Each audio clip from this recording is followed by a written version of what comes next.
Olá, sejam bem-vindos a mais um vídeo. Hoje a gente continua a nossa conversa sobre o fantástico Paraíso Perdido de John Milton. Eu estou completamente apaixonada por esse livro. É sem dúvida um dos livros mais lindos que eu já li na minha vida. Na verdade, eu acho que é o livro mais bonito que eu já li, não só pelo conteúdo, pelo tema, ficcionalizar assim a história da queda de Satã, sobre a questão do amor redentor de Cristo e a providência divina. Tudo isso já é muito bonito, mas a forma com que esse épico é escrito, a linguagem, é tudo muito sublime. Então, assim, é um livro que realmente nos eleva, de certa forma, a Deus. É muito bonito. Hoje a gente vai falar sobre o canto 2, 3 e 4. Vai ser bastante difícil condensar esses 3 cantos em um vídeo de menos de 1 hora, justamente porque eu fiz um vídeo só sobre o primeiro canto de 1 hora. Então, como é que eu vou falar de 3 cantos em menos de 1h30, pelo menos? Vai ser muito difícil. Mas quem sabe um dia a gente faça uma releitura desse livro, uma oficina de leitura de Paraíso Perdido e uma possível releitura mais pra frente. E a gente destrincha cada canto, assim. Eu queria muito gravar um vídeo por canto, mas quem sabe mais à frente a gente faça isso. Por enquanto eu vou me ater às questões principais, porque não dá pra falar sobre tudo. Os cantos são longos e hoje a gente vai falar sobre 3 cantos. São 3 cantos em que acontecem coisas muito distintas e eu vou dar um enfoque especial para o canto 3, porque ele foi meu favorito. É o canto em que finalmente nós somos apresentados à figura de Deus e de Cristo, porque o canto 1 e 2 nós ainda temos como foco a figura de Satã, né? A figura dos demônios e essa construção de Satã enquanto essa pessoa imersa em orgulho, essa pessoa para o qual reinar é o mais importante. Não importa se nós estamos no inferno, é melhor reinar aqui no inferno do que servir a Deus lá no céu. Isso a gente viu bastante no canto 1, então essa construção satânica, assim, do orgulho, desse ressentimento é muito importante. E no canto 3 a gente finalmente conhece a figura de Deus, de Cristo, e a gente vê um pouquinho sobre o plano da redenção. Então é incrível esse canto. E depois a gente vai falar um pouquinho também sobre o canto 4, mas de fato, como o terceiro canto foi meu favorito, eu vou enfocar um pouquinho mais nele aqui, mas os outros cantos também são fenomenais. Então, como eu não consigo falar sobre tudo, o meu apelo pra você, por favor, leia isso aqui, porque eu vou querer ler cada trecho aqui com vocês e não dá pra fazer isso. Então, por favor, pare de desperdiçar tempo da sua vida e leia Paraíso Perdido. Bom, então a gente vai começar aqui falando um pouquinho sobre o canto 2. Então a gente tinha terminado o canto 1 com a construção do Pandemônio, que é esse lugar criado pelo John Milton, como se fosse um palácio, assim, né? Pandemônio significa o lugar de todos os demônios. Então, esses demônios, vendo que eles estão em um abismo, em um lugar terrível, um lugar onde emana um fogo invisível, um fogo que não tem luz, porque a ausência completa de Deus. Então, eles começam a tentar fazer com que esse inferno se transforme em um céu de alguma forma. Então eles criam esse pandemônio e depois eles criam também uma espécie de assembleia ali dos demônios para eles decidirem o que eles vão fazer então, né? Já que eles foram lançados aí durante 9 dias e 9 noites neste abismo terrível, eles perderam essa batalha contra Deus, agora eles precisam então decidir o que eles farão contra Deus, né? E aí é que a gente entra então no canto 2. É um canto bastante interessante, porque a gente vai ver como que os demônios, eles são bem organizados.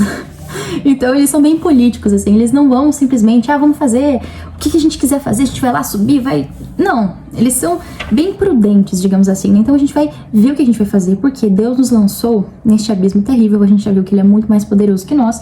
Então nós precisamos, de fato, de prudência, de organização, para que a gente não tenha mais uma batalha perdida. Então o que acontece? A primeira coisa interessante aqui, logo na primeira estrofe diz assim: muito indo além por ambição se arroja, contra os céus prosseguindo a inútil guerra. Então aqui o poeta já está dizendo para nós, é uma guerra inútil, nós já sabemos o vencedor. E nada lhe ensinando os seus desastres, ostenta sim da fantasia o orgulho. Ou seja, nada foi ensinado a Satã em relação a este desastre. Porque, gente, eles foram lançados por 9 dias e 9 noites, eles estão em um abismo.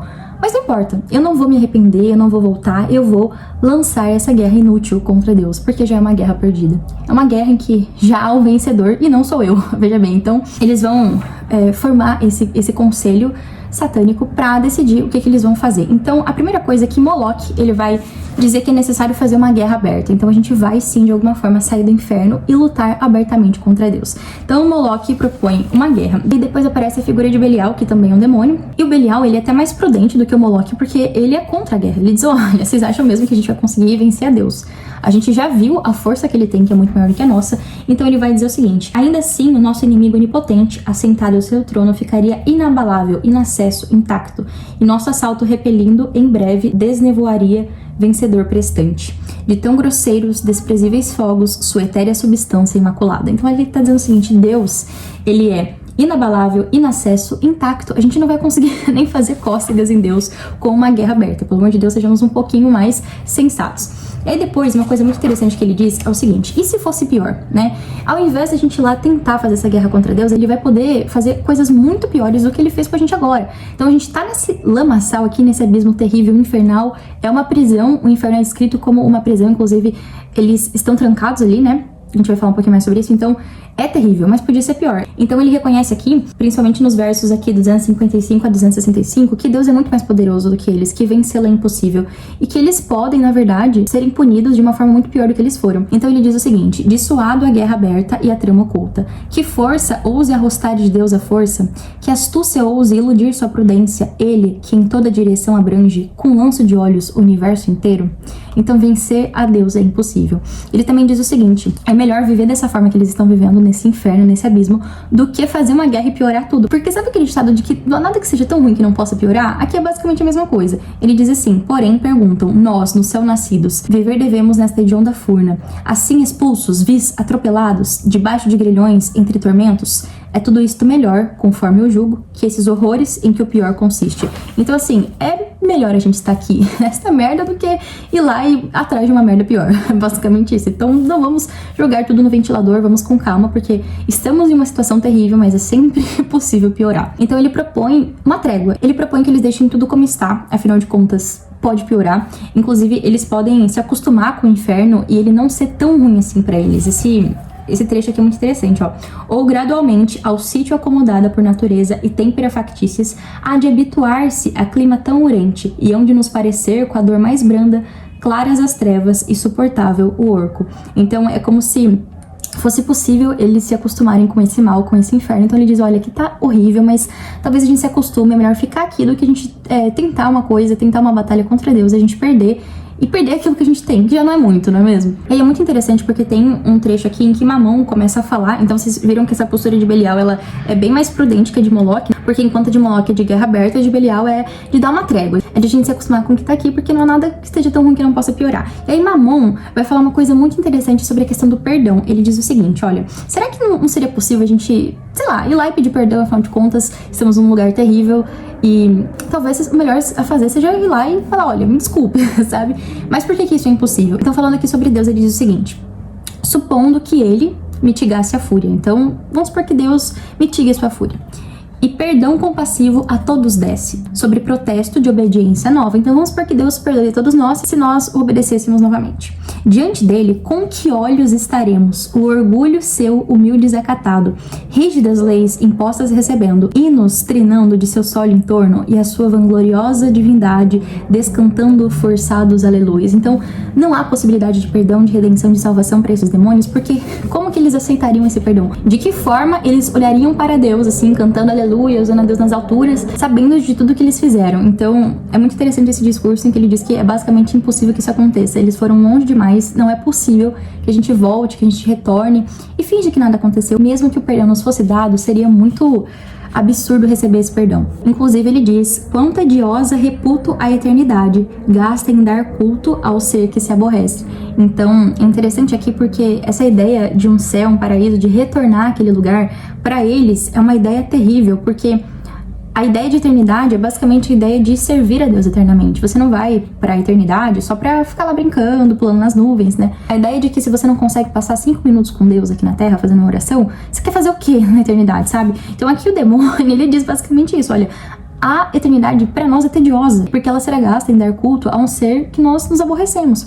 Então não vale de nada esse céu, essa eternidade, porque o Deus que está lá para eles não é importante, e a eternidade é Deus. Então isso aqui é muito interessante, é por isso que eles têm essa ideia de que é melhor ser livre no inferno do que servir a esse Deus no céu, porque para eles servir a Deus não faz o menor sentido. E a eternidade é servir a Deus. Por isso que ele diz o seguinte, antes o nosso bem de nós tiremos, do que for nosso para nós vivamos, mesmo nessa prisão sejamos livres. recusando qualquer alheio mando, e ao fácil jugo de servil grandeza, preferamos custosa liberdade. Então essa liberdade, ela é custosa, ela é muito difícil, mas essa liberdade é melhor do que ir ao céu e servir a esse Deus eternamente. Pelo menos aqui nós podemos reinar seguros, né, disse Satã. Então sempre essa ideia de que o céu não faz sentido para esses demônios, porque eles não querem adorar a este Deus que está no céu. Então essa prisão em que eles estão, nesse abismo, nesse inferno, é para eles a liberdade, afinal de contas. Porque pelo menos ali eles podem reinar, eles não têm que adorar a nenhum Deus que eles não querem, tá? Então essa ideia é sempre muito presente. Por isso que para esses demônios aqui é simplesmente impossível esse retorno. Esse retorno ele não faz sentido, mesmo que Deus oferecesse a eles o perdão, com que cara eles chegariam lá, sabe? Então, esses discursos aqui são muito, muito interessantes. Eu não vou poder me delongar muito em todos, mas só para que vocês tenham uma ideia de como o John Milton era realmente genial, assim, em criar essas ideias, sabe? Cada demônio com uma ideia diferente, eles muito organizados, e sempre essa ideia muito presente de que o céu para eles não faz o menor sentido, porque Deus está lá. Então, o inferno, nesse sentido, seria para eles muito melhor. E é por isso, inclusive, que a ideia do Mamon aqui é, na verdade, imitar esse céu, imitar a luz do céu. Vocês lembram que quando o pandemônio foi construído, Mamon foi um dos deuses que o ajudou a construir, justamente porque ele é o deus pagão do dinheiro. Então ele diz o seguinte: se pode ele imitar as trevas nossas, imitar sua luz, nós não podemos? Nem carecemos nós de indústria e de arte para os erguer em máxima opulência?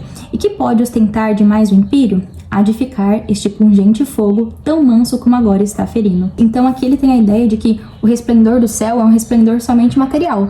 Essa opulência máxima, né? A gente tem que indústria, arte, tudo que a gente quiser a gente pode fazer. Então a gente consegue de alguma forma imitar essa luz celeste somente pelos bens materiais. Então isso é muito interessante, né? Uma ideia de que o céu ele é construído somente por ouro, por resplendor, por joias preciosas. Então essa figura de Deus aqui é muito claro, assim, como que ela é sempre cada vez mais abandonada, assim. O céu é um lugar somente de resplendor, de glória, de majestade. Não é um lugar onde Deus está, entende? Os demônios têm muito essa ideia. Deus não é o que importa no céu. O que importa são as joias, o ouro, esse luxo, essa opulência que nós aqui no inferno podemos muito bem imitar. E depois a gente vai ter mais um discurso, que é o discurso do Beelzebub, que ele é o chefe imediato de Satã. Então depois de Satã, ele é o demônio mais importante ali. A ideia dele, inclusive, é muito interessante, porque ele fala, olha, tá bom, a gente não vai fazer uma guerra aberta, a gente não vai tentar subir no céu e recuperar tudo, a gente também não vai ficar em paz, tá tudo bem, vamos se acomodar com o que tá acontecendo aqui, como Belial queria. Mamon também, né, querendo trazer, de certa forma, o céu ao inferno, fazendo o inferno um lugar bonito, suntuoso. Ele diz, olha, havia rumores lá no céu de que Deus criaria uma nova espécie de seres, assim, que são seres humanos, né? Neste momento, eles não sabem se esses seres humanos já foram criados ou não, se eles realmente seriam criados. Era um rumor que corria ali pelos corredores celestiais de que Deus criaria uma nova espécie de seres. Então ele diz o seguinte, vamos ser um pouquinho mais inteligentes, já que a gente não pode afetar Deus diretamente, a gente pode afetá-lo indiretamente por meio da sua nova criação. Então aqui em Paraíso Perdido, a ideia de ferir os seres humanos e assim atingir a Deus indiretamente é uma ideia dada por Beelzebub. E todos os demônios votam aí no plano de Beelzebub, um plano muito bom. Então, o plano é de uma forma atravessar esse abismo sobre o qual eles caíram durante os 9 dias e 9 noites para tentar chegar ao céu. Então, esse cosmos criado por John Milton é muito interessante, porque tem o inferno e você passa esse abismo para chegar ao céu. Inclusive, a HQ da Darkseid, que eu quero muito, deve ajudar bastante a dar visualização, assim, a justamente esse mundo, sabe, esse cosmos, como que ele é criado. Então, o inferno, para eles, era uma prisão, olha, dentro de 9 círculos, eram 9 círculos, não sei como muito bem esses círculos, por isso que a HQ provavelmente seria muito boa, dentro de 9 círculos nos cercam, e de diamante em brasa horríveis, portas sair nos vedam sobre nós trancadas. Então, eles estão literalmente em uma prisão, esse inferno é uma prisão, eles estão presos por 9 círculos, assim, e tem as portas lá que estão trancadas. E então, essa parte é muito interessante, porque eles falam, beleza, quem que vai nessa espécie de aventura aí em direção ao céu para ver se Deus criou esse novo mundo ou não? A gente vai ter que atravessar esse abismo, quem vai fazer isso? Houve aquele silêncio mortal e Satã fala, beleza, eu vou. Então essa parte é muito interessante, porque é um momento em que os demônios, eles deixaram de adorar a Deus, mas eles colocaram outro no lugar.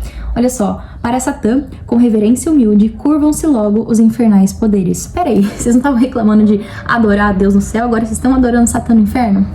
As pessoas nunca deixam de adorar. Alguma coisa elas vão adorar. Então, nunca o nosso coração está vazio. Em algum momento a gente vai colocar coisas no lugar de Deus. Se nós não o adoramos, pode ter certeza que outras coisas nós adoramos no lugar. E aqui é muito engraçado. É hipócrita, né? Enfim, hipocrisia. Porque você diz, olha, no céu eu era escravo, eu era servo. Mas aqui eu continuo servo escravo, eu só mudei o Deus, mas eu continuo sendo a mesma coisa, né? O único que reina de fato é o próprio Satã. E era isso que ele queria, afinal de contas. A gente nunca pode esquecer que a rebelião é em última essência dele, foi ele que começou. Ele arrastou lá os outros anjos, né, com a sua lábia muito boa, com seu discurso, mas ele é que se rebelou, ele é que queria reinar. E agora ele tá conseguindo, né, ainda que no inferno. Igual do eterno, como Deus o aclamam, tendo ainda no orco uns restos de virtude. Então mesmo no inferno eles têm esse resto de virtude de adorar, né, esse Deus.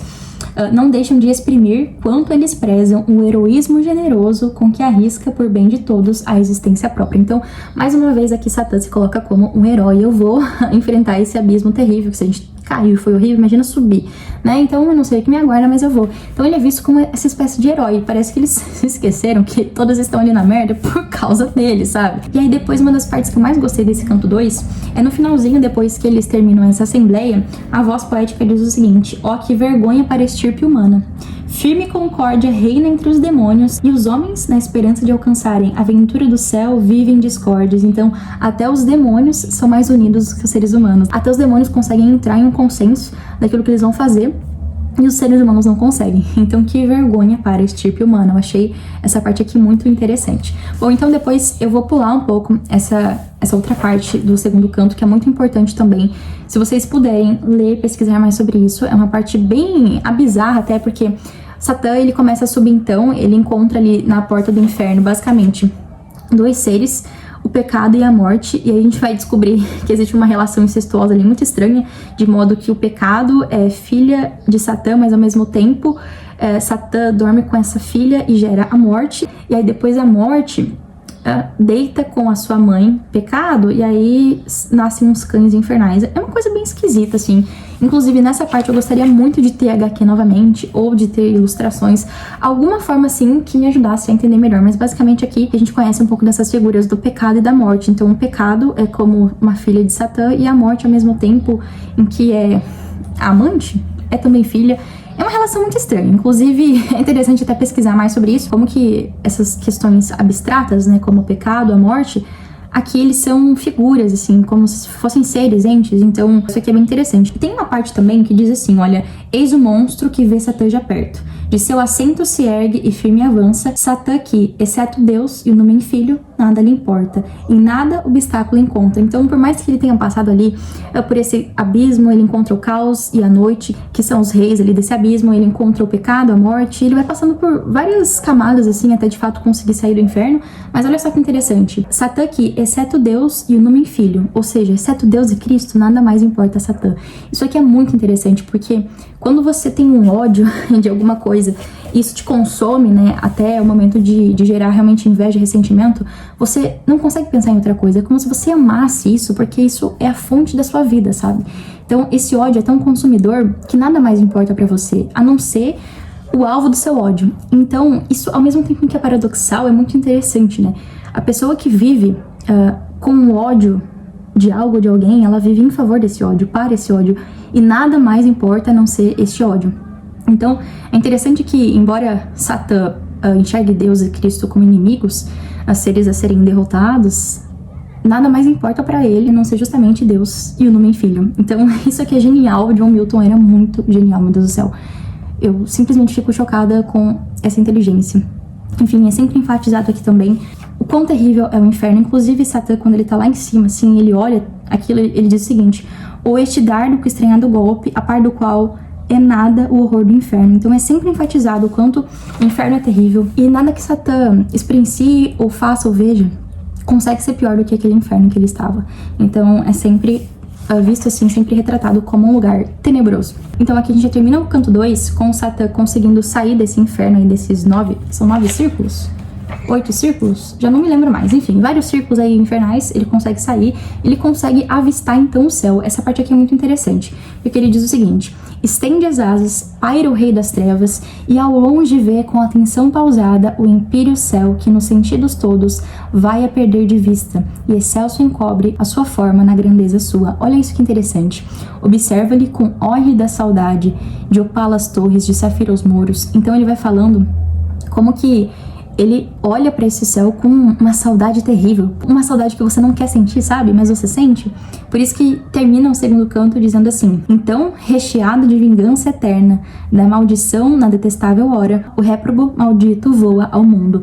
Então, Satã avista esse céu, embora ele tenha saudade do céu, a sua alma é cheia de vingança, e essa vingança é ainda maior, uma vingança eterna, uma vingança que nunca cessa, e ele vai voar então ao mundo. E aqui, pelo que eu entendi, mundo, que inclusive é escrito com letra maiúscula, significa esse mundo criado por Deus, né? Então existe essa separação entre o que é o inferno, o que é o céu propriamente dito, e o que é o outro mundo, assim, é como se fossem lugares diferentes nesse cosmos. Por isso que eu digo de novo, ter uma ilustração para conseguir entender esse mundo seria muito bom, mas estava um pouquinho caro, eu não comprei HQ, mas é algo que eu quero muito comprar, porque eu acho que vai ajudar bastante o meu entendimento, principalmente desse cosmos, assim, porque é algo que é meio difícil de visualizar. Mas as descrições também são muito, muito boas. E agora a gente vai passar então para o canto 3, que é um canto simplesmente fantástico, como eu falei, meu favorito, né? Que a gente finalmente conhece a figura de Deus e de Cristo, e tem muitos trechos, muitos versos lindos, lindíssimos, maravilhosos, sobre os quais a gente vai conversar um pouco aqui então. Essa parte, pra mim, é a mais linda, de fato. Por quê? É claro que toda a linguagem de John Milton é sempre muito excelsa, assim, muito sublime, mesmo pra falar de Satã. É sempre tudo muito grandioso. Afinal, essa é a característica principal de um épico. Um épico, ele se usa de uma linguagem grandiosa porque ele fala de grandes feitos, né? Então, esse feito aqui, né, é o maior feito da história da humanidade. John Milton tá aqui falando sobre a maior história de todas, né? Que é não só a história da queda, como parece a princípio, mas também a história da redenção. E a gente começa a ter um pouquinho do gosto dessa redenção a partir do canto 3. Então, se até agora a gente teve esse conhecimento de Satã, essa figura que se coloca como herói, que tem até essa saudade, essa hórrida saudade do céu, mas que não consegue deixar pra trás esse sentimento de orgulho, de vingança, de soberba, de ressentimento. Então a gente conhece profundamente essa figura no canto 1 e 2, inclusive os demônios também nos são apresentados, os seus discursos, as suas ideias, e a partir de agora a gente é apresentado a Deus, a figura de Cristo. E é muito interessante porque aqui a linguagem é uma linguagem que demonstra, olha, nem as palavras mais bonitas conseguem atingir o que é esse Deus. Como te hei de nomear sem que te ofenda? Olha que bonito isso. É Deus a luz, e em luz inacessível, tendo estado por toda a eternidade. Esteve em ti emanação brilhante da brilhante incriada essência pura. Então aqui é descrito que Deus é luz, e isso inclusive vai muito de acordo com a própria teologia bíblica, de que Deus é a luz e que nem é possível olhar para ele diretamente. Então, ele é como se fosse essa figura de luz pura, realmente, né? Que talvez tenha uma forma propriamente dita, mas nós não conhecemos e nem nos é possível conhecer, mas aqui diz também que essa figura de luz e luz inacessível é uma luz na qual ele tem estado por toda a eternidade. Então, me parece que nem talvez os anjos tenham acesso ao que Deus é de fato, a não ser essa luz, mas ele é a própria luz. Então, enfim, é uma descrição que tenta dizer quem é esse Deus, como é esse Deus. Então, Deus é a própria luz.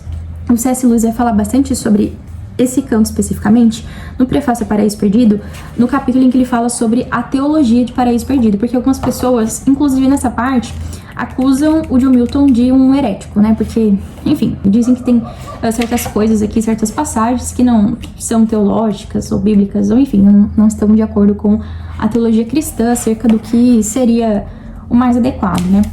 Mas, na verdade, o C.S. Lewis, ele concorda bastante com a teologia de John Milton, no sentido de ser uma teologia bíblica, assim, de não ter heresias, ou se tem heresias, são coisas que não estão propriamente Paraíso Perdido, mas sim em outros textos de John Milton acerca das escrituras e da teologia. Mas enfim, essa não é a questão aqui, mas para quem é mais interessado assim, em questões teológicas, né, qual que é a teologia de Paraíso Perdido? É uma teologia, o C.S. Lewis vai falar bastante agostiniana, ele também diz até bastante católica, no sentido de ser realmente uma teologia universal acerca do que seria Deus, os demônios, embora, é claro, seja ficção, a gente nunca pode se esquecer disso, né? Pra mim, até essa ideia de que, isso aqui é heresia, estamos falando de ficção, não de teologia, então não teria heresia em um livro ficcional, ainda que ele esteja ficcionalizando uma história bíblica, uma narrativa bíblica, ele não está se propondo a fazer teologia, né? Mas enfim, aqui a questão é que a descrição de Deus é realmente muito bonita. Diz assim, Antes que o sol e os céus fossem formados, já existias tu, e a voz do Eterno cobriste como de um solene manto o mundo.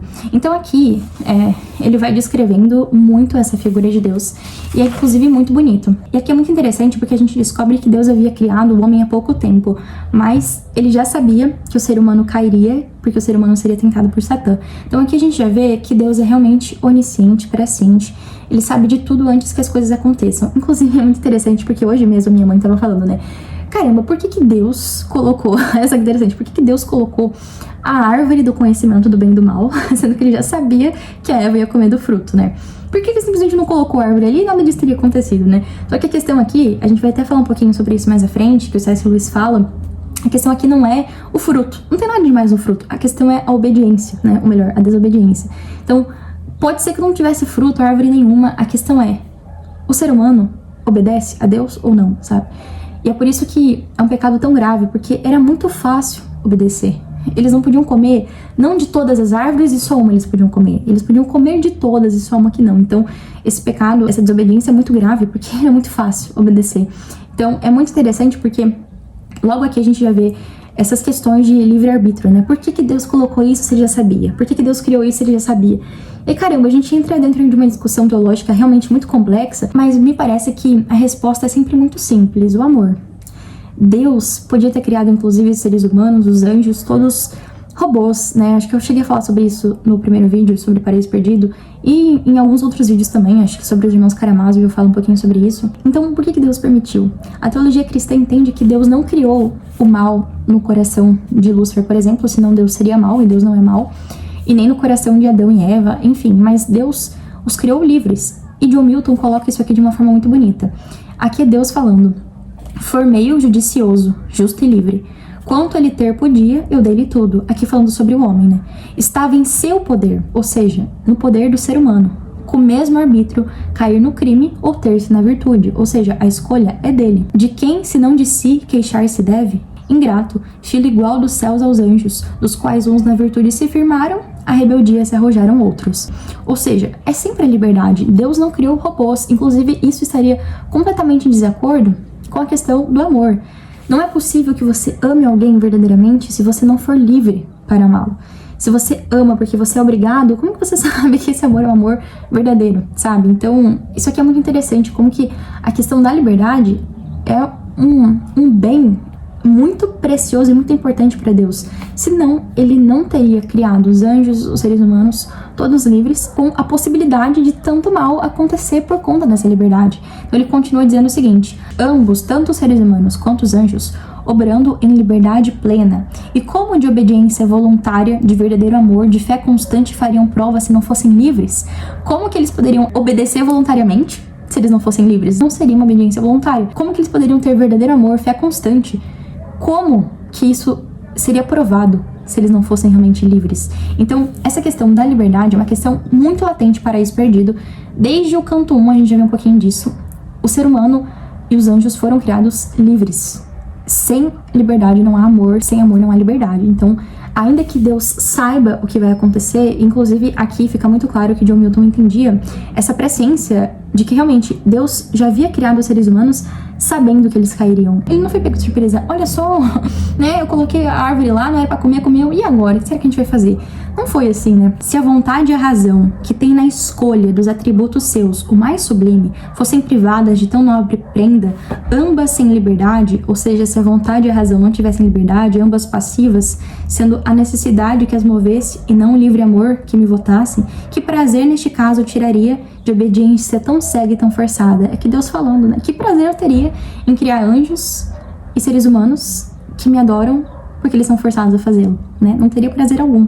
Logo, segundo as leis dessa justiça, livres foram por Deus assim criados. Então essa parte aqui é muito importante. Mesmo eles, e não eu, determinaram todo o furor da rebeldia sua. Então, os seres humanos são os únicos culpados pela sua queda. É claro, sendo levados, né? Sendo induzidos por Satã. Então, os demônios que caíram são piores ainda do que os seres humanos, porque eles caíram por pura espontânea vontade, né? Enquanto que os seres humanos realmente foram enganados, foram seduzidos, foram induzidos à queda, mas eles ainda assim tinham a escolha. Eles podiam dizer, não, eu não vou desobedecer a Deus, mas eles escolheram a desobediência. Então, aqui é muito clara essa presciência, sobre essa presciência de Deus não ser causativa, né? Quantos sucessos no porvir se envolve, deles, porém, nenhum dela depende, de maneira que, se eu não as possuísse, sempre tais quais existiriam eles. Sem força alguma que de mim emane, transgrediram motores de si próprios, ou seja, livres. Sob obediência, os anjos rebelados. Homens e anjos formei de todo livres, e livres serão sempre, ainda que insanos queiram na escravidão envelhecer-se. Ou seja, os seres humanos, os anjos, serão livres, ainda que insanos, loucos, eles queiram se envelhecer na escravidão. Se você quer ser escravo, você vai ser escravo, porque você é livre. Então isso aqui é muito interessante, como que... aqui para Deus, né, e o John Milton representa isso muito bem, a liberdade é o mais importante. Não existe a possibilidade de não haver liberdade em relação às criações de Deus, porque Deus é amor. E sem liberdade não há amor. Inclusive, sobre isso aqui é muito fácil, assim, a gente conseguir compreender, né? Como assim a presença de Deus não é causativa, né? Porque eu, sei lá, eu vou pegar essa garrafa aqui agora e vou tomar água. Deus sabe que eu vou fazer isso. E eu vou fazer, não porque Deus sabe, entende? Eu vou fazer simplesmente o que eu vou fazer, mas ele já sabe. Pra gente é muito estranho entender isso, mas Deus já assistiu ao filme, assim, né? Ele sabe o que vai acontecer no final. Mas não é porque ele sabe que ele mudou o filme pra que isso acontecesse, né? O filme já está pronto. Então, quando a gente assistir ao filme Titanic, você já sabe o que vai acontecer no final. E você saber não muda ou não causa o final. Acho que é um exemplo bem bobo. As pessoas aí bem teológicas devem ter exemplos melhores para tentar explicar essa questão da presciência de Deus não ser causativa, né? O fato de Deus saber o que vai acontecer não faz com que ele faça aquilo acontecer. E essa é uma distinção muito, muito importante para a gente entender que sempre a liberdade é aquilo que é mais importante para Deus. Ele sempre vai prezar pela nossa liberdade. Se você quer, olha só, isso aqui é muito importante, se você quer insanamente, achei isso aqui muito bonito, né? Envelhecer-se. Então, se você quiser na escravidão envelhecer-se, você vai fazer isso, sabe?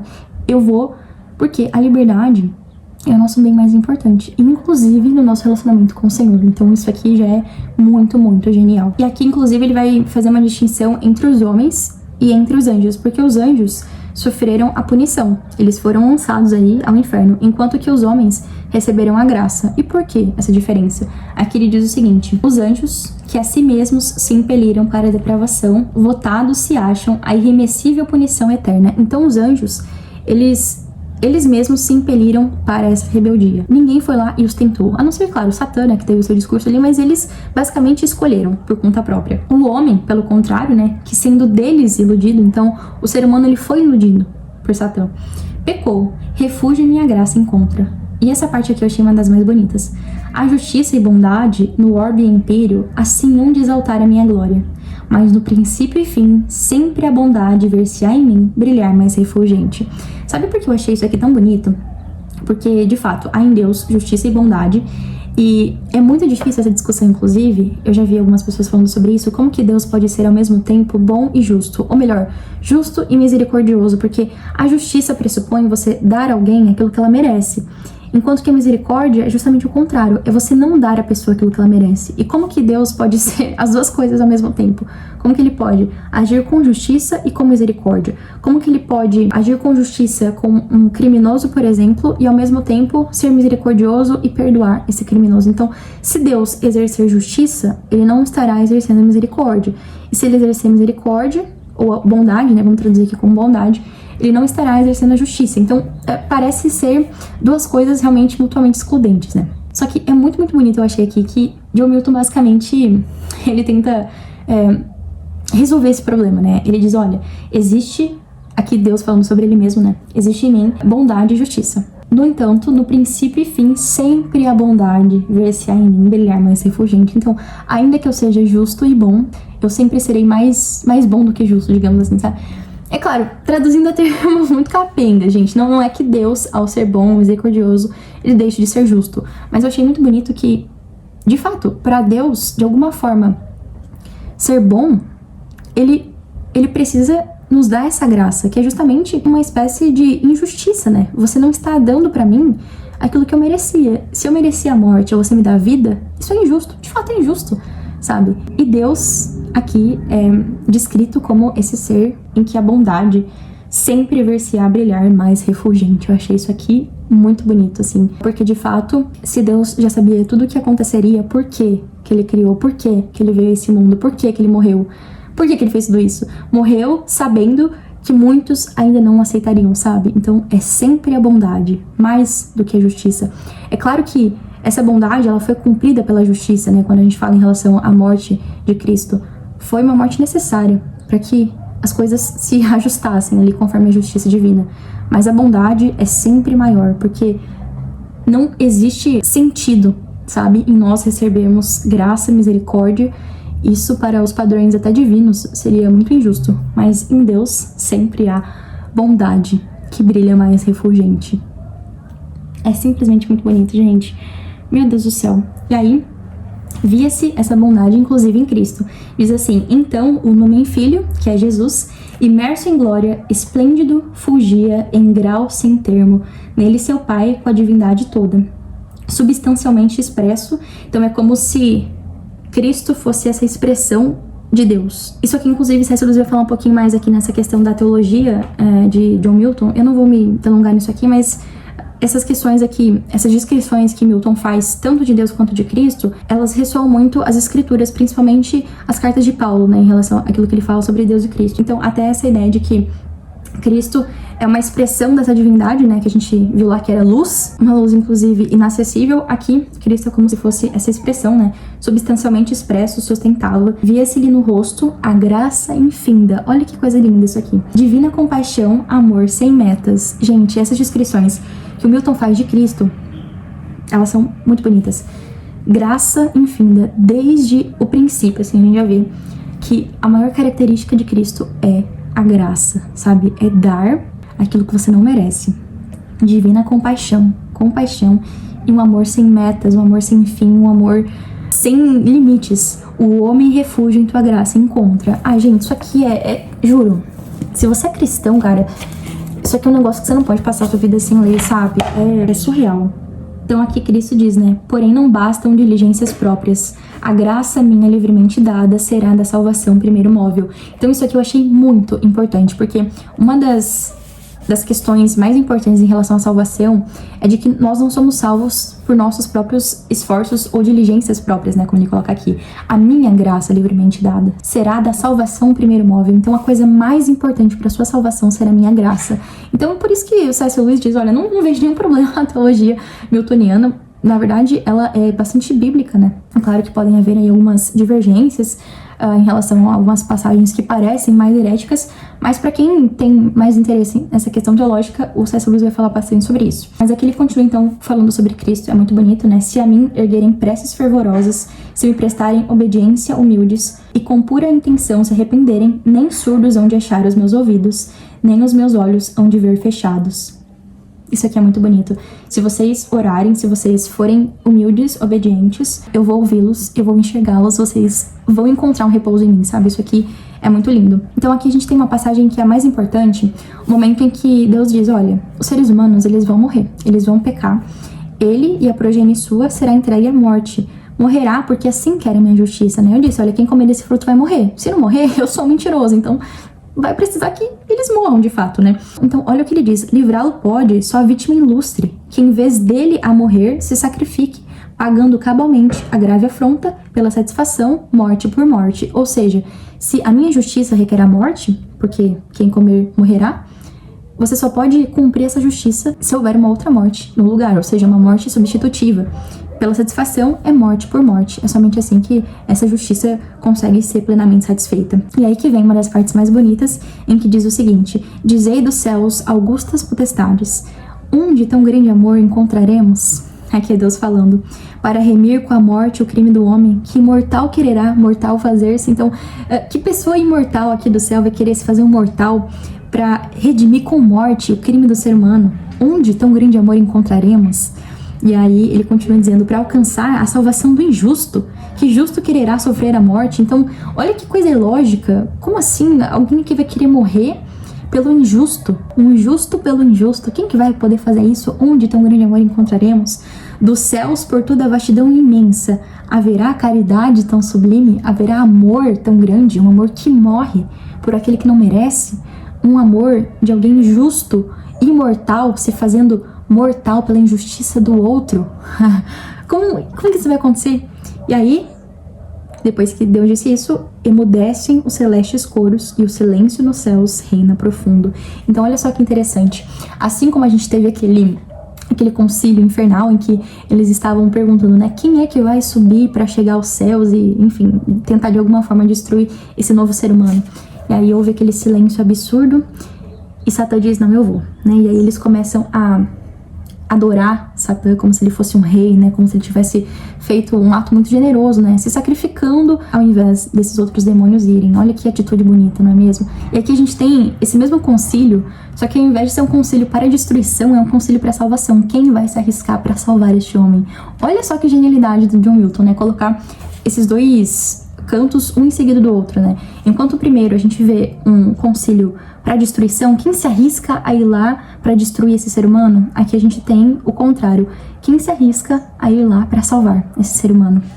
E aí, diante desse silêncio sepulcral, né, assim como teve o silêncio infernal lá dos demônios, e Satã diz, eu vou, aqui Cristo também diz, eu vou, né? Essa parte é muito bonita, porque diz assim, sem redenção, lá ia a prole humana. Então, se não fosse por Cristo, nada podia ser feito. Se o numen filho, ou seja, Cristo, que no peito encerra do amor divino a inteira plenitude, ou seja, Cristo tem dentro dele a inteira plenitude do amor divino, não franqueasse com o ânimo mais nobre a sua mediação incomparável. Então aqui a gente tem esse discurso de Cristo em que ele diz que se entrega, ele se oferece para esse ser humano. Então essa parte pra mim é uma das mais lindas. Eu fui colocando pra vocês verem coraçãozinho em todas essas partes que tem um discurso muito bonito sobre Cristo, sobre Deus, porque eu fiquei muito encantada com esse canto.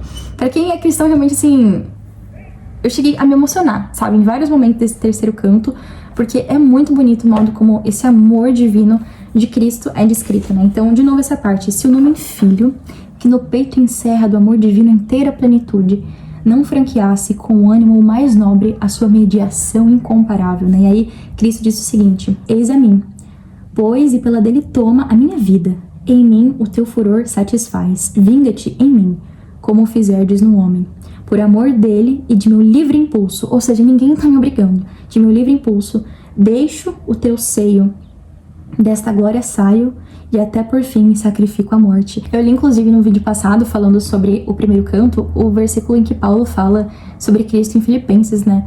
Sobre esse sentimento de Cristo Jesus, que não julgou como usurpação ser igual a Deus, né? Algo a se apegar, eu sou igual a Deus. Ele deixou esse ser igual a Deus. É claro que ele nunca deixou de ser Deus, mas ele, de fato, deixou essa glória, essa imortalidade por um tempo para viver como um ser humano, né? É algo, inclusive, que é para nós praticamente incompreensível, né? Como que Deus, que abarca todo o universo, esteve um dia dentro da barriga de uma mulher. Isso aqui é a coisa mais linda que existe no mundo, sabe? O cristianismo é um negócio que... É por isso que C.S. Lewis fala que não tem como inventar essa religião, sabe? Porque é simplesmente ilógico isso aqui. É um amor que não faz sentido mesmo, assim. No cerne dessa palavra, não faz o menor sentido um ser justo, bom, imortal, sabe, se entregar por nós. Você se conhece, eu me conheço, entende? Por quê? Então, é por isso que a resposta sempre será o amor. Sempre será o amor. Tu, da vida imortal, me deste a posse, filho teu, vivo em ti, por ti eu vivo. Se a morte me submeto e ela devora, inclusive aqui ele já diz, eu vou vencer a morte. Tu não consentirás que paga a ofensa, abandonada fique esta alma pura, como presa do tétrico fantasma, do corrupto jazigo entre os horrores, mas hei de vitorioso levantar-me. Então ele vencerá a morte. A morte, reduzida a humilde serva, será pungida do mais fero golpe. Inclusive a gente já conheceu a morte antes, né? Esse ser horrível aí, incestuoso, inclusive.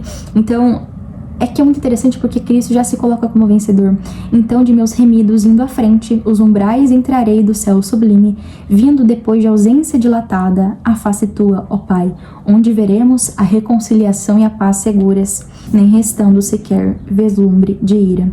Em prol do homem mortal respira e nutre enchentes imortais de amor imenso. Inteiro céu de maravilha se enche, e aqui a gente vai ter inclusive um cântico feito para exaltar, glorificar a Cristo que se entrega. Por isso que o Cordeiro de Deus foi morto antes da fundação do mundo, né? Antes de o próprio homem ser criado, Cristo já saberia que morreria. Isso aqui é muito bonito. Deus ama o ser humano, olha só que bonito. Bem sabes todas as minhas obras quanto eu prezo, mas a última prefiro a todas, o homem. Por ele te permito que te apartes do seio meu, da minha destra, um tempo, para a perdida estirpe lhe salvares. Ajunta dele a natureza tua, entre os homens na terra faze-te homem, encarnado. Se os homens todos pereceram nele, restaurados serão, quando restaures. Sua origem segunda em ti contemplam, sem ti nenhuma redenção aguardem. Sendo homem tu, satisfarás pelo homem, julgar-te-ão, sofrerás de morte a pena, ressurgirás, ressurgirão contigo os teus irmãos, por tua morte salvos. Aqui a gente vai ver aquilo que Paulo fala sobre a ressurreição de Cristo ser o penhor, a garantia da nossa ressurreição. Logo aqui, literalmente antes de tudo acontecer, Cristo já disse que ele morrerá, mas que ele ressurgirá, e a sua ressurreição será então a garantia da nossa ressurreição também. E esse sentimento, novamente, é muito oposto ao sentimento de Satã, né? A gente falou sobre isso no canto passado, porque enquanto o sentimento de Satã é justamente esse de reinar não importa onde, sabe? O sentimento de Cristo é completamente o contrário. Eu vou me fazer um ser humano, eu vou morrer a morte mais horrível de todas, que é a morte de cruz, porque eu os amo, entende? Isso é algo que nem nós conseguimos compreender, um amor tão grande. Nem porque tomas natureza humana serás menor do que és. Isso é o que Deus fala pra ele. Não te degradas. Entroneado no império igual do eterno, gozando glória igual, tu deixas tudo para o mundo eximir de inteiro estrago. Mais do que a tua magnífica grandeza, demonstra-te o melhor tua bondade. O amor excede em ti tua alta glória. Por isso a tua humilhação consigo exaltará a humanidade tua, sentando-se ambas nesse trono excelso.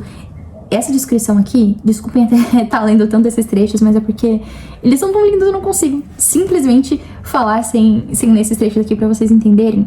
Não só a beleza, mas esse sentimento, de fato de Cristo ser o maior de todos, não pelo lugar em que ele está, entende? É aquilo que ele é. Então, isso aqui é muito interessante. A gente viu desde o canto 1 que o inferno não é propriamente um lugar. O inferno é a sua própria mente. Então não importa onde Satã esteja, ele estava no céu, mas a mente dele já era um inferno. Então ele nunca poderia ser exaltado, ele nunca poderia ser um rei de verdade, porque ele não tem essa bondade, essa justiça, esse amor divino. E Jesus, humilhado nessa terra, sabe, sendo morto, sacrificado pelo ser humano, da forma mais brutal e vil possível, ele não é degradado, ele não é menor daquilo que ele é, por conta dessa morte, por conta dessa natureza humana, porque o reino de Cristo, a realeza dele, entende, não se encontra nas suas vestes ou na sua coroa de ouro, porque ao invés disso ele vestiu uma coroa de espinhos, mas no seu amor. Isso é o que faz dele digno de ser exaltado, digno de ser um rei.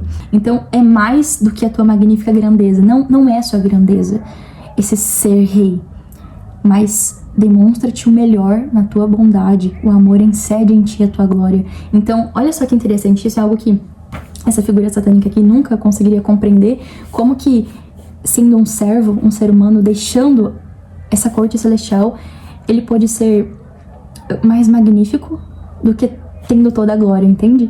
Porque o amor excede em ti a tua glória sobre Cristo. Então isso aqui é simplesmente muito bonito, sempre muito claro esse sentimento completamente contrário ao sentimento satânico de reinar, mesmo que no inferno, enquanto que é simplesmente incompreensível para ele que a realeza, né, esse reinar não está no fato de você ter súditos ou estar em um lugar onde se reina, entende? Tem a ver com o seu coração, com aquilo que você é. Prostrai-vos, adorai o Deus que morre, para salvar da perdição o mundo, como a mim adorai e honrai seu Filho. Então eles começam aqui a honrar, de fato, adorar esse Deus, um cântico em louvor ao Filho. Aqui é dito, inclusive, que Jesus é como Deus, e aqui tem muitos trechos bonitos, eu vou ler só mais um, prometo, porque é maravilhoso demais, meu Deus, eu não aguento.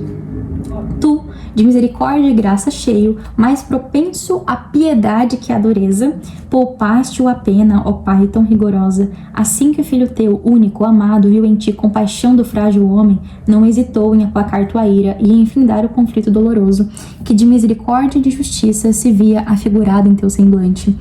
Com esse fim, deixando a imensa dita, ou seja, deixando o céu, onde imediato a ti se assenta e fuge, para o homem resgatar se oferece a morte. Ó grande amor de que não há exemplo, amor que só num Deus podia achar-se. Simplesmente, o canto 3 de Paraíso Perdido. Simplesmente Paraíso Perdido. Gente, isso aqui, sabe? Isso aqui, para o homem resgatar se oferece a morte. Ó grande amor de que não há exemplo, amor que só num Deus podia achar-se. Cara, ai gente, esse livro, eu acho que vocês estão conseguindo entender, é a coisa mais linda que existe no mundo, é este livro aqui. Aqui a gente tem, de certa forma, esse concílio celeste também, né, de Deus, os anjos e o próprio Filho. E tem uma música de um grupo musical chamado Vocal Livre. Eu gosto muito, eles têm músicas lindíssimas, eles são realmente muito bons em fazer música, assim. E tem uma música deles que se chama Quem de Nós. E essa música, ela representa, de alguma forma, né, esse momento aqui. É claro que esse momento é um momento fictício. A gente não sabe se houve, de alguma forma, uma conversa no céu, um concílio no céu, ou se Cristo, que sempre existiu, né? Ele sempre existiu, inclusive, para morrer pelo ser humano, no sentido de que... Como eu posso explicar isso? É muito difícil explicar essas questões teológicas, né? Mas é como se, é claro, Deus e o Espírito Santo, os três em um, né? A questão da Trindade, eles soubessem que Jesus morreria. Então, eles não precisavam ter essa conversa, sabe? Enfim, eu não sei como que essa questão é interpretada teologicamente. Eles criaram uma música que representa exatamente esse momento. Por isso que a música chama Quem de Nós. Aqui, o Espírito Santo, ele não é retratado, assim. Ele não é descrito, né, como Deus e Cristo. Ele é bem deixado de lado, assim. Na verdade, ele não é nem citado aqui. Ele só está no início do épico, em que ele convoca essa musa celestial, que na verdade, aqui pro épico é o Espírito Santo, né? Mas ele não é citado como estando junto a Deus e Cristo, enfim. Mas na música, Quem de Nós, é uma música linda, muito bonita mesmo. E ainda que isso não tenha acontecido, né, esse conselho celestial, ainda assim é muito interessante a gente pensar sobre esse momento, né, em que Cristo disse, eu vou, né, eu serei aquele que pagará por esse pecado ainda nem cometido, né, eu serei o cordeiro, né, morto desde a fundação do mundo. Então, na música, existem os três, né, Deus Pai, Deus Filho e Deus Espírito Santo. Aí chega um momento da música em que diz, eu vou, né, o Cordeiro de Deus, eu vou, não há outro caminho para ver nossos filhos libertos. Então essa música, ela é muito bonita, ela vai crescendo assim, em tensão, em sonoridade, em harmonia, em tudo de música que eu não entendo, pra dar esse toque realmente forte, né, o quão forte é essa espécie de decisão, assim, de Cristo, de realmente se entregar para morrer por essas pessoas, que todos os dias tacam mais pedras na cruz e cravam ainda mais fundo a sua dor. Então essa música é muito bonita. Infelizmente eu não posso colocar aqui a música pra vocês por questões de direitos autorais e tudo mais, mas eu vou deixar aqui na descrição. Por favor, ouçam essa música, porque ela representa de uma forma linda esse momento aqui, assim. Eu acho ela realmente muito forte, muito pesada, e faz a gente, assim, crescer ainda mais em amor e em gratidão a Cristo, sabe? Porque em algum momento, pode ser que desde a eternidade, mas em algum momento Cristo foi o que se deu, sabe? E ele não se deu no momento em que ele nasceu, ele se deu desde sempre. Ele sempre existiu para a nossa salvação. Isso aqui é lindíssimo, né? Então, simplesmente ouçam, que eu acho que vai ajudar bastante, assim, a gente compreender principalmente essa profundidade, essa beleza e esse amor que é representado aqui nesse terceiro canto. Bom, agora a gente vai passar um pouquinho mais rápido pelo final desse terceiro canto, porque eu falei muito sobre essa descrição de Deus e de Cristo, mas é que eu achei lindo demais e, enfim, precisava falar. Bom, então agora, depois que a gente tem esse canto, lembrando que Satã, ele está ali vendo esse céu, tá? Então, a partir do momento em que ele vê o céu, vocês lembram que ele saiu ali do caos, do abismo, ele viu o céu, então a gente meio que entra nesse céu e vê essa figura de Deus e de Cristo. Então, depois ele continua passeando por ali e Satã, então, ele, ao ver o mundo que Deus criou, né, ele passa por esses lugares aí, e ele vê o mundo que Deus criou e ele sente inveja desse mundo.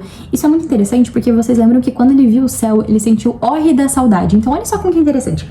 Até um sentimento de saudade, né, é um sentimento, claro, a gente tem uma certa tristeza quando a gente sente saudade, mas é um sentimento bom, porque a gente sente saudade de coisas boas, né. Então, até esse sentimento, ele é descrito como hórrido, porque é uma saudade, sabe, tipo, eu não quero ter saudade desse lugar, mas eu tenho, que raiva, porque eu tenho. Então é uma figura muito complexa e contraditória. Aqui diz o seguinte: tal sucede ao espírito maligno que, posto a ver dos céus visto a grandeza, muito se encanta para o mundo olhando, mas ainda muito mais o oprime e rala, inveja irosa, porque eu vê tão belo. Isso aqui é muito, cara, tipo assim, eu não posso ver um lugar bonito porque eu sinto inveja, entendeu? É igual eu sentir. Por isso que inveja é um sentimento muito satânico, assim. Acho que juntamente com orgulho, orgulho e inveja são duas coisas que, assim, a gente tem esses negócios e são muito terríveis. Assim, a gente dá tanta grandeza a certos pecados, assim, vistos, né? Vícios e tal, mas, cara, a pessoa que é invejosa, às vezes ninguém sabe que ela é invejosa. Ela tem ódio porque aquela pessoa é mais bonita, porque aquela pessoa tem aquele corpo, aquela casa, entende? É uma coisa que ninguém sabe. E que consome, que corrói o coração dela. Igual aconteceu com o Lúcifer, assim, uma pessoa corroída por esse sentimento, sabe? De ter ódio. Eu não consigo olhar pra uma pessoa bonita, uma pessoa que conseguiu um carro bacana, uma pessoa que tem uma casa bonita e dizer, nossa, que linda a sua casa. E ficar genuinamente feliz porque a pessoa tem uma casa linda. Você fala, nossa, que linda a sua casa, com aquele ódio porque a pessoa tem a casa linda, você não. Eles apresentam o Satã. Eles apresentam o Satã. Então, assim, é muito demoníaco esse sentimento, tá? Vamos orar, pelo amor de Deus, pra que a gente não seja assim, que a gente consiga, de fato, ficar feliz pelas coisas bonitas que existem. Porque elas existem, mesmo que nós não as tenhamos, sabe? Então, ele sente uma inveja que o oprime. Porque vê esse mundo tão belo, quer dizer, como assim esse mundo que Deus criou é belo, maravilhoso? Ele sentiu inveja. Tem algumas outras coisas interessantes aqui, logo nesse final do capítulo 3. Deixa eu ver se tá acabando. Então eu vou falar só sobre esse finalzinho aqui. Satã, então, ele planeja ir no Éden, ele vê esse novo mundo que Deus criou, acha muito lindo, tem inveja do mundo, né? Como assim Deus criou um mundo maravilhoso? Que coisa terrível é essa? Então ele planeja, olha só, Satã exulta porque achou que impossa seu voo errante encaminhar ao Éden. Então ele vê ali o anjo Uriel, que é o anjo que cuida ali desse novo mundo. Olha só que interessante, sabe que tem o inexprimível gosto de ver e de indagar as maravilhas que Deus formou, e sobre todas o homem, seu principal deleite, a quem destina da criação as estupendas obras. Então Satã, ele vê que esse mundo criado por Deus é belo, maravilhoso, e ele engana esse anjo Uriel que tá ali cuidando desse novo mundo, porque ele se transforma, assim, em uma espécie de anjo de luz. Então a gente vê que ele tem ainda essa capacidade de se transformar, inclusive em um ser celestial, né? A gente sabe que depois ele vai ou se transformar ou possuir, não sei, enfim, uma serpente, mas aqui ele se transforma em um anjo de luz. Com essa astúcia, ele engana Uriel e fala, ai, que mundo lindo que Deus criou, né? Eu posso conhecer melhor esse mundo? Você permite? Aí ele vai lá, Uriel deixa. Então aqui termina esse canto 3 justamente com Satã enganando Uriel e voando assim em direção à Terra, né? Em direção a essa nova criação divina. Então ele pousa ali em uma espécie de cume dentro já dessa nova criação divina. Então, a partir do canto 4, sobre o qual a gente vai falar agora, desculpa, gente, esse vídeo não vai ter como ficar curto, realmente é muita coisa, mas enfim, né, a gente tá aqui pra falar mesmo sobre o livro e vamos falar. Quem sabe um dia a gente faça uma leitura coletiva, uma oficina de leitura, pra gente falar sobre cada canto, sim, durante 5 horas um único canto, seria maravilhoso. Então agora a gente vai falar rapidamente sobre o canto 4, não vou me delongar muito, prometo, porque senão realmente vai ficar muito grande. Esse canto 4 é muito interessante, então eu vou falar sobre algumas coisas que eu achei mais interessantes e depois a gente finaliza este vídeo. Bom, eu vou falar mais sobre o início desse canto 4, porque o canto 4 basicamente é um canto em que Satã, ele entra então no Jardim do Éden, e a gente tem então a descrição de como é esse jardim, um jardim muito lindo, maravilhoso, tudo perfeito, enfim. E a gente tem uma descrição também de Adão e Eva. Então, essa parte eu não vou falar muito, eu vou falar sobre o que eu achei mais interessante, que é esse início aqui, em que mesmo caminhando por este jardim perfeito, maravilhoso, ele continua com este sentimento infernal, porque lembra, o inferno não é o lugar onde você está, o inferno é sua mente. Então aqui diz o seguinte sobre ele: o horror medonho, a dúvida terrível, confundem-lhe os turbados pensamentos, que lhe acendem um inferno dentro da alma. O inferno traz em si, de si em torno, não pode um passo dar fora do inferno. Olha que interessante, porque onde quer que vá, leva-o consigo. Então isso aqui é muito interessante. Por que ele caiu? Porque ele estava no céu, um lugar perfeito, sem nenhum tipo de sentimento negativo, sem nenhum tipo de sentimento mal, mas o inferno não é um lugar, o inferno é a sua mente, o inferno estava dentro dele, lá no céu. Então agora aqui, neste novo mundo criado por Deus, um mundo perfeito, um mundo no qual ele reconhece essa perfeição, essa beleza, ainda assim, ele não pode deixar o inferno pra fora, né? Ali da porta celestial, não vou deixar o inferno aqui, agora eu vou entrar neste novo mundo, porque onde quer que vá, leva-o consigo. Então ele é o próprio inferno, o inferno está na mente. O que você pensa, o que você sente. É por isso que você pode estar no lugar mais perfeito possível e ainda assim ter sentimentos negativos, ruins, porque o inferno é a sua mente, sabe? O inferno é aquilo que você sente, não o lugar onde você está. Onde está o ônus aqui? Feliz eu fora se o poderoso Deus me houvesse feito de inferior hierarquia um simples anjo. Olha o que ele está dizendo. Assim nunca a esperança desmedida me ateara da ambição o reino do fogo. Então ele está culpando Deus por tê-lo feito um arcanjo, um anjo até superior de certa forma aos outros anjos, né? Lúcifer era como se fosse realmente um dos arcanjos, ou o arcanjo mais importante do céu. Então ele tá culpando Deus, porque ele tá dizendo, olha, essa questão da gratidão, né? A gente tá sempre em dívida, tem que ser grata a Deus porque ele me criou. Então você sempre se endivida e salda a sua dívida sendo grato. Isso aqui é muito interessante. Então ele diz, olha, feliz eu fora, né? Eu seria feliz se o Todo-Poderoso Deus me fizesse um simples anjo, e não um anjo como ele me fez, com essas mentalidades superiores, com essa visão superior, com, de fato, esse porte superior, de modo que eu quisesse, então, me elevar. Então, mais uma vez, ele culpa aqui a Deus, nunca a ele, né? E a gente já viu o discurso de Deus de que todos são livres. Então, se você caiu, você fez uma escolha. E aqui ele já responde ele mesmo. Ele diz o seguinte, a não ser desse amor que, igual e livre, um Deus benigno repartiu com todos, amor que é para mim o mesmo que ódio, essa desgraça eterna em mim causando, então seja esse amor também maldito. Então, ele diz que como, de fato, Deus o criou livre, né, assim como ele criou todos os outros livres, isso seria um amor, né, a gente falou sobre isso, como que o amor está ligado à liberdade, a liberdade está ligada ao amor. Ele diz, amor que para mim é o mesmo que ódio, essa desgraça eterna que causou em mim, então que esse amor seja maldito. Então ele amaldiçoa esse amor divino porque ele acredita, assim, talvez de todo o coração, né? Deus é o culpado, né? O culpado nunca sou eu nunca consigo olhar pra mim e pensar, caramba, eu não mereço isso, sabe? Eu preciso adorar, eu preciso reverenciar, porque ele me criou. Isso é algo que C.S. Lewis fala muito aqui, a gente falou no vídeo passado, isso é muito sério, quando você deixa de olhar pra Deus e passa a olhar pra si mesmo, quando você se esquece, sabe, de que você é criatura e não criador, o que acontece é justamente esse pecado do orgulho. Você rejeita até o amor, a liberdade, porque você acha que esse amor é o que causou no seu coração esse ódio, sabe? Sendo que o ódio é única e exclusivamente porque você deixou de olhar para Deus e começou a olhar para si. Meu triste coração, no entanto, que eles por monarca do inferno hoje me adoram. Falando aqui sobre os demônios. Eis-me só a miséria soberano. É própria da ambição esta alegria. Ainda mais, se eu pudesse arrepender-me, aqui sobre o arrependimento, ou por decreto da divina graça alcançar o meu estado primitivo, né, aquele sem esse pecado do orgulho, logo essa elevação em mim se erguera pensamentos de orgulho que anulassem quanto jurara submissão fingida. Porque ele não se arrepende? Seriam deste modo mais horríveis a recidiva culpa, a nova pena.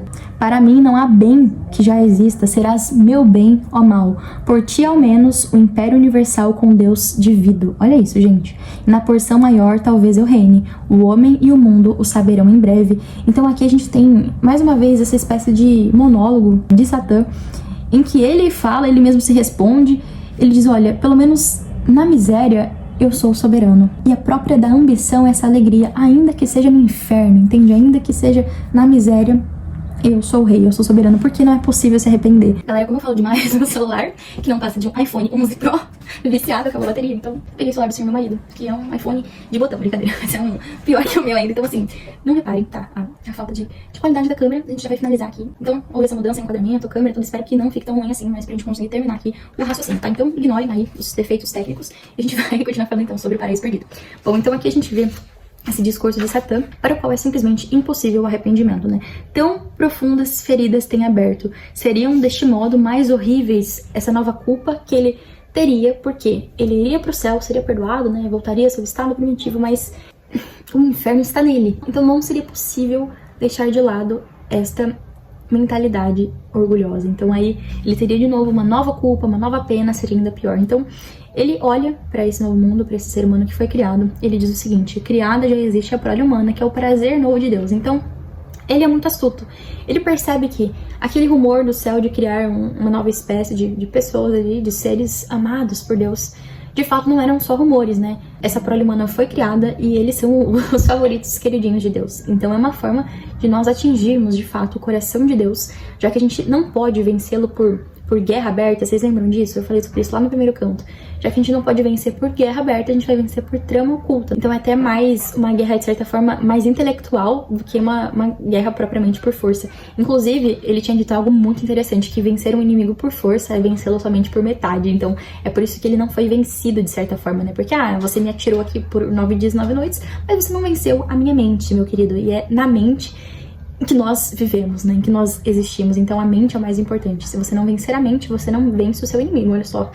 Essa é uma lição interessante que a gente aprende aqui. Só que ele, sei lá, se ele não sabia, acho que ele sabia, mas ele se fazia de bobo, né? Ah, eu vim aqui criar esse plano ardiloso, mas coitado de Deus, né? Ele não sabe nada disso tá acontecendo. Ele já tinha criado o plano da redenção antes mesmo de ter criado o ser humano, né? Então é sempre essa noção de que Deus, ele já sabe de tudo, porque que ele deixa as coisas acontecerem? Liberdade. Essa é não só, assim, a resposta bíblica, realmente teológica para isso, mas algo que o John Milton também traz muito presente em Paraíso Perdido. Então, ele vê ali Adão e Eva, acha eles realmente muito bonitos, maravilhosos, né? Ele fica até, de certa forma, admirado com essa criação, né? O que Deus foi capaz de fazer. Ele vê, inclusive, que Adão e Eva são realmente a imagem e semelhança de Deus. Ele fica assim, caramba, como eles se parecem com Deus. Ele pousa na árvore da vida, que entre aquelas ali soberbas se alçam, né? Mais alta sobe e fica eles no meio. Então a árvore da vida fica ali no meio, mais alta do que todas elas. Não porque a vida é verdadeira alcance, aqui falando sobre Satã, né? Que pousa ali justamente na árvore da vida. Mas porque aos vivos ocasiona a morte. Então é interessante porque aqui é sempre essa questão do bem deturpado em mal. Então ele pousa ali na árvore da vida, não para que ele alcance essa vida verdadeira, mas para que ele, aos seres vivos, ele ocasione a morte. Então, sempre as melhores coisas se pervertem por mau abuso ou não saber se usá-las. Então, esse é o conceito até agostiniano, a gente falou sobre isso no vídeo passado, o conceito agostiniano do que é o mal, né? É justamente as melhores coisas sendo pervertidas, seja por um mau abuso dessas coisas ou por não saber usar essas coisas. Então, essa é a definição agostiniana de mal e a definição que se encontra também aqui em Paraíso Perdido. Como eu falei pra vocês, tem essa descrição de Adão e Eva, e mais uma vez fala que eles eram de todo livres, ó, a verdade, a sapiência, a santidade, então toda essa questão de pureza, inocência, estava ali neles, severas, puras, mas de todo livres, únicas fontes do poder humano. Então, eles eram seres livres. Aqui também vai dizer que eles não eram iguais, tem essa questão de Adão acima de Eva, enfim, assim, pano pra manga pra ter gente dizendo que John Milton era misógino. E assim, o cara escreveu no século XVII, né, galera? Vamos lá. Continuando aqui, tem a questão da submissão de Eva, fala bastante sobre Adão e Eva, submissão, o plano de Satã. Isso aqui é muito interessante porque Adão estava ali, né, falando, porque a gente pode comer de tudo, mas essa árvore a gente não pode, que é a árvore da ciência, né, a árvore do conhecimento. E aí, Satã ouve, ele fala, peraí, o quê? Uma árvore que vocês não podem comer? Porque assim, Satã, a princípio, ele não sabia, né, que Deus havia colocado o homem ali, que eles podiam comer de todas as árvores, mas daquela não podia. Então, assim, Adão deu toda a resposta ali pra ele. E aí, ele tem um discurso aqui muito interessante. Ele fala, olha só, de uma árvore fatal comer não podem. E essa árvore da ciência se intitula Vedar a Ciência? Absurdo suspeitoso, fala que o Satã. E Deus, porque ele veda. É culpa a ciência? Da ciência pode germinar a morte? Porque ele sabia então que se eles comessem eles morreriam. Só na ignorância lhes é dada a vida. Então ele já começa a colocar aqui Deus como esse ser, olha, que suspeito, né? Por que Deus quer vedar a ciência? Por que Deus quer vedar o conhecimento? Então, por que da ciência gera a morte? Por que da árvore de um conhecimento eles vão morrer? Só na ignorância, então, é possível ter vida? Então, ele sempre, assim, sendo essa pessoa que, sabe, planta aquela sementinha do mal, assim, literalmente, né? Então, que belo fundamento onde se erija plano infalível que os estrague em breve. Se a ciência os pode erguer ao grau de numes, então, esse era o pensamento de Satã, né? Que esse conhecimento, essa ciência, era o que podia erguê-los nesse nível de Deus. Pungidos, pois, por ambição tamanha, hão de comer o proibido fruto e assim terão em recompensa a morte. Então ele já traça o plano dele aqui. Se essa árvore da ciência é proibida, muito suspeito isso, né? Porque só na ignorância pode haver vida, no conhecimento não. Então, se essa árvore da ciência pode fazer com que eles se transformem de alguma forma mais parecidos com Deus, né? Se é na ciência que está aquilo que Deus é, então eles terão uma ambição tamanha, eles comerão o fruto proibido e aí estará tudo realmente lascado. Eles morrerão, eu ficarei feliz que eu vou atingir o Todo-Poderoso de alguma forma. Aqui a gente tem muitas descrições desse jardim, como que ele era maravilhoso. A gente tem descrições aqui da relação de Adão e Eva, das relações amorosas, inclusive. Então, assim, são muitas e muitas descrições mesmo. Inclusive, tem um momento aqui em que Uriel percebe que aquele ali não é, na verdade, um anjo celestial, porque ele volta a ter uma outra forma, e ele vê esse monólogo que o Satã estava tendo com ele mesmo, né, de começar a falar do mundo, de Deus e dele, como ele é orgulhoso e tal. Então ele vê que aquilo ali não é um ser celestial. Então ele chama Gabriel, acho que é Gabriel mesmo, que era aquele responsável por guardar esse jardim do Éden. Fala, olha, eu deixei um cara entrar que talvez ele não seja um anjo na verdade, então você precisa encontrar com ele ali. Então eles se encontram de fato, eles conversam. Eu acho que é realmente com o Gabriel, eu anotei aqui. Ou o Gabriel ou o Rafael, um dos dois. E aí é muito engraçado essa parte, porque ele fala, quem é você? Daí Satã fala, peraí, querido, você não sabe quem sou eu, assim, simplesmente eu, você não sabe quem eu sou, assim, o mais conhecido, o mais falado de todos os tempos. E aí é muito interessante a resposta que o anjo dá pra ele, que ele diz assim, não imagines, espírito rebelde, que és qual eras em forma e brilho, quando reto e puro te assentavas no céu. Em tudo és outro, e em ninguém pelo que eras te conhece. Toda essa imensa glória abandonou-te, assim que da bondade te eximiste. Hoje, com teu pecado te pareces, e com tua prisão sórdida, escura. Então, Satã, aqui a gente já vê que ele perdeu a sua glória, e ele se torna parecido com o seu pecado.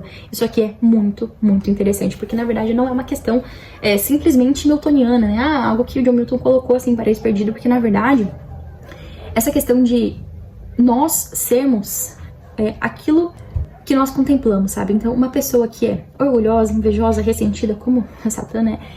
Ele podia ser o mais majestoso e glorioso antes, mas esse pecado, esse sentimento é consumidor e a pessoa ela vai se transformando naquilo que ela contempla, naquilo que ela pensa, naquilo que ela adora. Então, é muito interessante. Hoje, com o teu pecado te parece. Então, essa ideia de se transformar a partir daquilo que você é, a partir daquilo que você cultiva na sua mente, no seu coração. Essa ideia é muito interessante. Acredito que não seja uma ideia unicamente colocada aqui para falar de Satã, né? Mas talvez ela se aplique realmente aos seres humanos. Isso é muito interessante. Satã fica suspenso e envergonhado. Da bondade conhece a inteira força. E quanto é respeitável a virtude, vê tudo e dói-se de as haver perdido. Então, por isso que o orgulho é um orgulho muito maior do que a gente imagina, o orgulho da perda. Mas o que o punge mais é conhecer-se que arruinados estão o seu brilho e glória. Apesar disso, mostra-se indomável. Então, olha que interessante essa parte aqui. De novo, falando sobre essa figura satânica, né?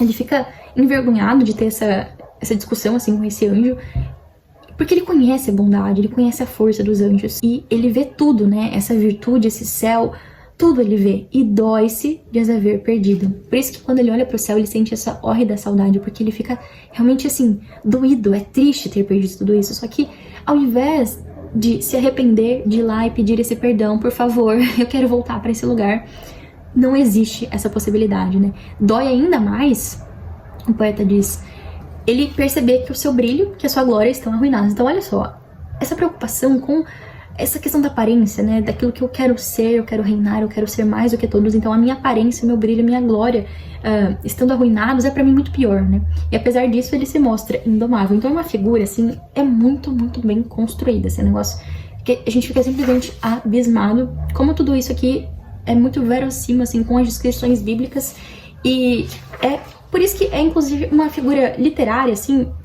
universalmente reconhecida, né, e é por isso que é uma figura que vai até servir de inspiração para outros personagens literários com estes mesmos sentimentos satânicos e rebeldes e até mesmo revolucionários, né?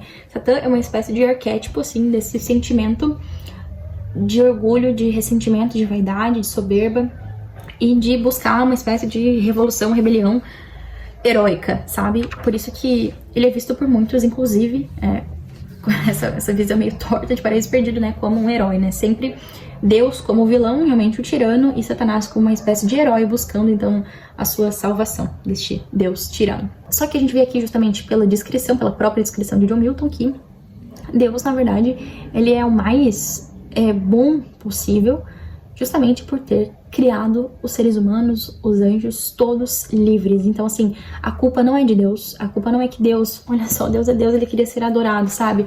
Então a gente já vai com esses pensamentos modernos, né, as críticas modernosas a paraíso perdido são terríveis, né, de realmente enxergar Satã como uma espécie de herói, assim, e Deus como o ser tirano. E o próprio C.S. Lewis vai falar um pouquinho sobre isso aqui no prefácio, então eu já vou terminar aqui o canto 4, em que há então essa espécie de embate entre Satã e esse anjo, e aí aparece um sinal no céu, assim, e eles veem que é um sinal de Deus, e Satã percebe que, caramba, se ele tentar alguma coisa contra este anjo, ele vai perder.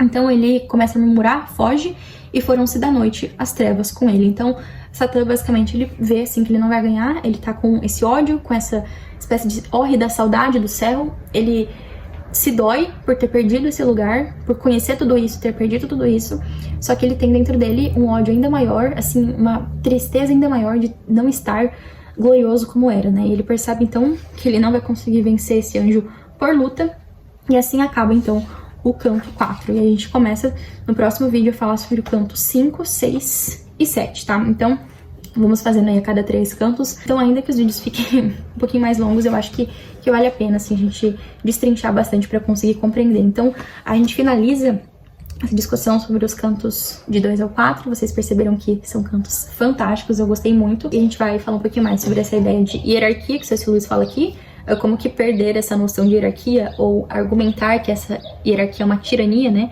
Que eu não devo não adorar o meu Criador, ou enxergar Cristo como não sendo também esse Criador, né? Inclusive, isso é algo muito interessante que tá no canto 5. Eu li hoje de manhã, assim, eu achei muito, muito bem construída essa ideia de deixar de olhar para Deus, olhar para si. A gente vai falar muito sobre isso no próximo vídeo, porque o canto 5 também é espetacular. Eu espero muito que vocês tenham gostado desse vídeo. Desculpem pelos problemas técnicos, aí a mudança da câmera. Mas eu espero que vocês estejam aqui no próximo para acompanhar, então, as próximas discussões. Paraíso Perdido é um livro simplesmente fantástico. O primeiro canto eu falei pra vocês que eu li 2 vezes. Foi bem difícil de entrar nesse novo mundo, assim. É uma espécie, realmente, de novo mundo. E você precisa se desafiar, assim, a ter contato com uma linguagem muito diferente com a qual você está acostumado. A gente está acostumado com coisas muito baixas, muito mesquinhas e muito superficiais, e quando a gente entra em um épico como o Paraíso Perdido, com uma grandiosidade, uma beleza, uma linguagem com a qual não estamos acostumados, é realmente muito desafiador, mas vale cada minuto do cérebro fritando, assim, porque é simplesmente genial, lindíssimo e chega a ser até emocionante em certos momentos. Eu, inclusive, tô correndo bastante com a leitura porque é viciante, assim, você não consegue parar, você lê 50 páginas e nem percebe que leu 50 páginas de tão fantástico, maravilhoso, bonito e genial que é esse livro. Então é isso, pessoal, deixem aqui seus comentários, conversem comigo sobre esse livro, pelo amor de Deus, se você também tá lendo ou se você também já leu. Eu acho que as discussões aqui, assim, o modo como o John Milton descreve tudo isso é muito bonito, muito verdadeiro também, né, em certos momentos, embora haja essas discussões teológicas, ainda assim eu acho que é um livro que vale muito a pena, especialmente para os cristãos, assim, a gente consegue adentrar de uma forma muito mais profunda nessa questão da figura satânica e também da figura de Deus, de Cristo, do amor divino e do mais importante, que é o plano da redenção. Então é isso, viva a literatura e viva John Milton!